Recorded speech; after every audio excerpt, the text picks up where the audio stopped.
Welcome to the video, what I like and don't like about my giant TCR. Really the first thing I like is just the overall bike. I like the way it looks, I like the way it feels, I like the way it rides, I love the color, I love this blue is probably my favorite hue of blue. It's like that dark, medium navy blue, really nice color. I like that it looks like a race bike but doesn't look too over the top. The fact that it doesn't have a whole bunch of bells and whistles. It's a no-nonsense disc brake road race bike with electric shifting.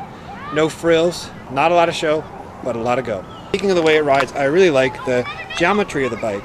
You know, when I first got this bike, I wasn't sure. It didn't really feel too much like a race bike. It felt a little bit too similar to my old endurance bike. And once I actually started to do some sprints on it and ride it a bit more aggressively, I could tell, yeah, it's a race bike. So it's kind of like more of a relaxed race bike. You don't have to worry about the bike getting away from you on a squirmy downhill. Very easy to control. Handling of the bike, it's like it's on rails. But when you want to get up and sprint or make some tight turns, it is super responsive. So really like that perfect blend of being responsive and aggressive, but not so aggressive that it's hard to control. You still have a nice relaxing recovery ride on it. We've also got external brake hoses and external Di2 wire, since this bike does have electronic shifting. A lot of bikes nowadays are going with the integrated setup, fully integrated setup, where it goes through the bar, through the stem, and you can't see the cables at all. As cool as that looks, it's going to be a nightmare if you want to raise or lower your stem, change your bars. It's just not going to be a good time. So I'm really happy that this bike has external brake hoses and the external Di2 cable. It just makes it look like, again, it's not very showy, but it's a super fast, super aerodynamic. This isn't really costing you much for the aerodynamics. And speaking about the Di2 cable, I really enjoy the fact that it has electronic Di2 shifting. This is definitely a game changer. You hit a button, it shifts. It's just really good. Makes some cool noises as well. Shifts are super fast, super accurate. You just hit a button, it shifts. It works the same today as it has since the day I got it. There's no cables to get stretched out. There's no maintenance. It's practically maintenance free. You just have to make sure that you charge the cable. But this does have the older 11-speed Di2, so there's just one battery in the seat post that you got to worry about. Whereas with the SRAM system, I would have two external batteries there, two coin cell batteries in the shifters, and even the new Shimano setup has the wireless shifters, so you've got one battery to charge and then coin cell batteries. But just something nice about the specs on this bike. The Di2 is absolutely phenomenal, definitely worth every penny. Shifts are super fast, super accurate, and maintenance free. It also is a pretty low weight bike. I weighed this bike without any bottles on it. Those are full water bottles.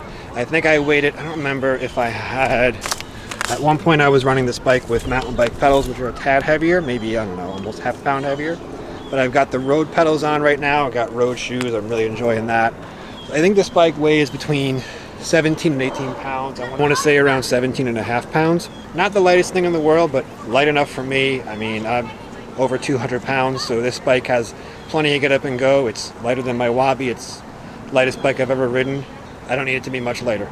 Now, when it comes to going fast, everyone wants a super lightweight bike, but this bike also is very stiff when you're standing up and pedaling hard or sprinting. One of the things that I noticed immediately was when you're standing up and you have your hands on the bars like this in the sprint position and you're throwing the bike back and forth, was just how easy it was to throw the bike back and forth. I think that's the combination of it being reasonably low weight but super stiff. I mean, it was unlike anything I ever felt before. It was really, really fun bike to sprint on, really stiff bike, really reactive bike. I really like that. Now, speaking of stiff, it's also reasonably compliant. I've got a Trek Domani, which is supposed to be one of the smoothest road bikes in the world. It's got those ISO speed systems. I'm telling you, I'd rather ride this bike if I was going to ride all day. I rode a Century ride on this bike, and the bike was super smooth the entire ride. It is a very, very, very smooth bike. So it's smooth, it's compliant over bumps, but it's also stiff and super nice and reactive. Compliance is there. Now, speaking of compliance, this bike also has clearance for up to 32 millimeter wide tires. Now, I'm running a set of 30 millimeter Schwalbe Pro 1 tubeless tires. Plenty of clearance in the front. Plenty of clearance around there.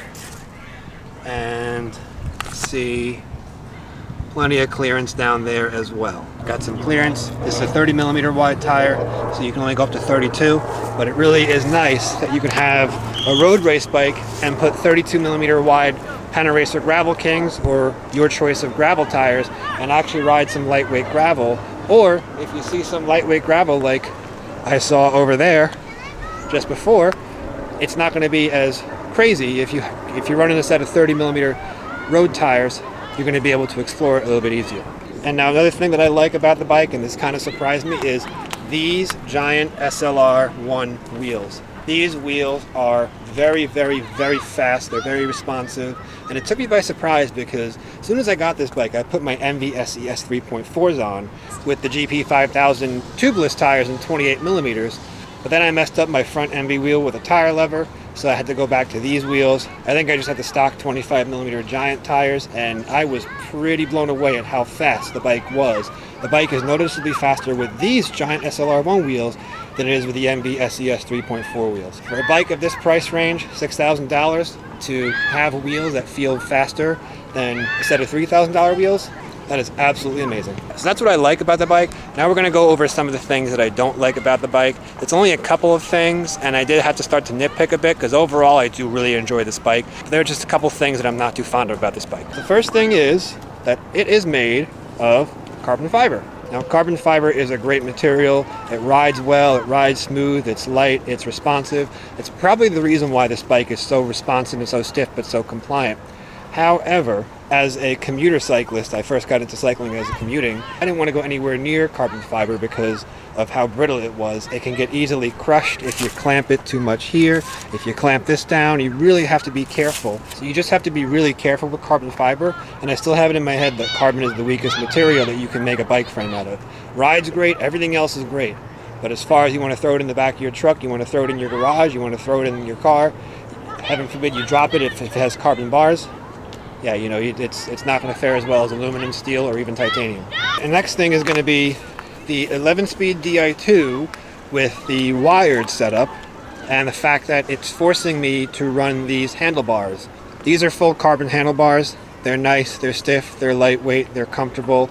They emit a lot of road buzz. However, if the bike happened to fall over, I would have to check and make sure that it wasn't cracked over here, if it fell over here.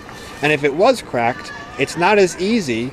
I can't just put any handlebar I want on this bike. I have to make sure that it has the holes for the Di2 wires by the shifters, and I have to make sure it has the holes for the junction boxes on this side. So it kind of forces me to spend another $300 or $400 to get a carbon fiber handlebar that's Di2 compatible because it has internal routing. That I don't like. It's forcing me into a more expensive setup if anything were to happen to these bars. And the new Shimano Di2, the 12-speed, these are wireless, so that would be a non-issue. This is kind of an issue of the last generation. However, it's still an issue with this bike. It's more of an issue in my head. Thankfully, it hasn't happened yet. Don't want to jinx it, but if it does happen, I just don't have as much flexibility as changing handlebar widths. I have to go with a proprietary or a very expensive carbon fiber setup. So I'm actually realizing that all of these cons that I'm listing, they are also the pros. So it's like a double-edged sword. This bike is like one big double-edged sword. What makes it so stiff and comfortable is the fact that it's made of the carbon fiber, but it also makes it a bit more brittle, and you got to be a little bit more careful because it's not as impact resistant. The 11-speed Di2 is nice. It has one battery because it's wired, but it locks me into a certain type of very expensive handlebar. It's just something that I've noticed as I'm talking through some of these cons, that a lot of these cons are really the pros, and they're just the downsides of what makes this bike so good. I mentioned I like the geometry. It's relaxed, but it's also responsive. It's fast, but it's not so twitchy that it gets away from you. Every time I get on this bike, it feels a little bit long for me. I'm 6 feet tall, and this is Giant's large size. This would be like a 58 centimeter bike or 57 centimeter bike. This was the only one that they had in stock. I did get a bike fit on this bike. I paid for a professional bike fit, so I know it fits me. And I've ridden this bike 100 miles before, so I know it fits me. But I wish I would have tried the size medium large just to see which one felt better. This was kind of before I learned that if you're in between sizes, you should size down. However, it's what I've got right now. I did put a 100 millimeter stem on it. I did lower the stem a bit. And if I had a smaller size, if I had the medium large, I probably wouldn't be able to do that, or I'd have to go with a longer stem. So I'm nitpicking at this point. Yeah, there is a voice in the back of my head that does make me feel like this bike might be a little bit too big for me, but been working for the past 2 years, so whatever. The gearing on this bike could also be lower. It is a 5236 and an 1132. It would be nice if it was a 5034 and an 1134. It would really be nice if Shimano allowed us to spec a 4630 on their Ultegra cranks. I'm just a mortal. I don't put out tons of watts. That low gearing can definitely help if I want to just spend a day in the hills.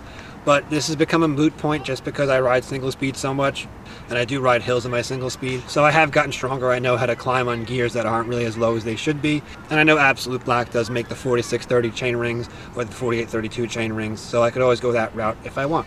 Now, I mentioned tire clearance is great at 32 millimeters.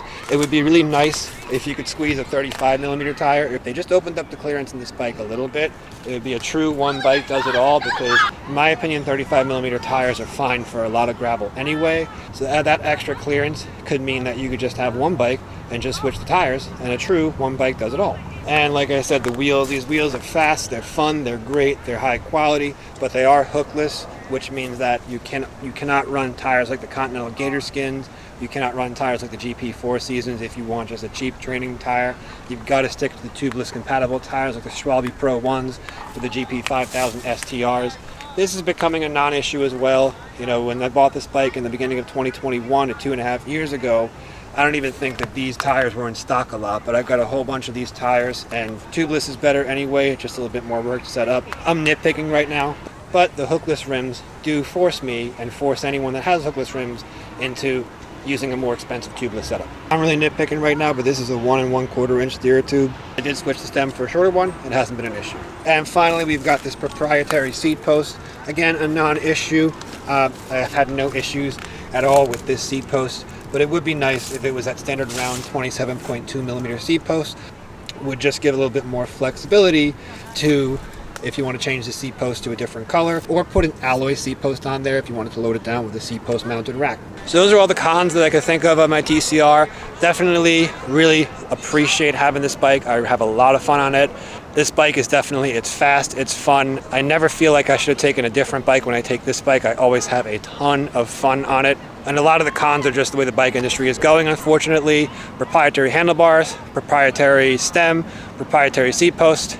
You can't use any tires. You can't use nice, cheap gator skin tires if you can do a training ride in the fall or the winter. But hey, that's the way the bike industry is going. If you want that stuff, just go buy a Wabi like I did, and you can just throw whatever you want on there. You can just build it up the way you want. Overall, really like this bike, just like everything about it. But yeah, that's the 2021 Giant TCR in Chameleon Blue. Thanks for watching. See you soon.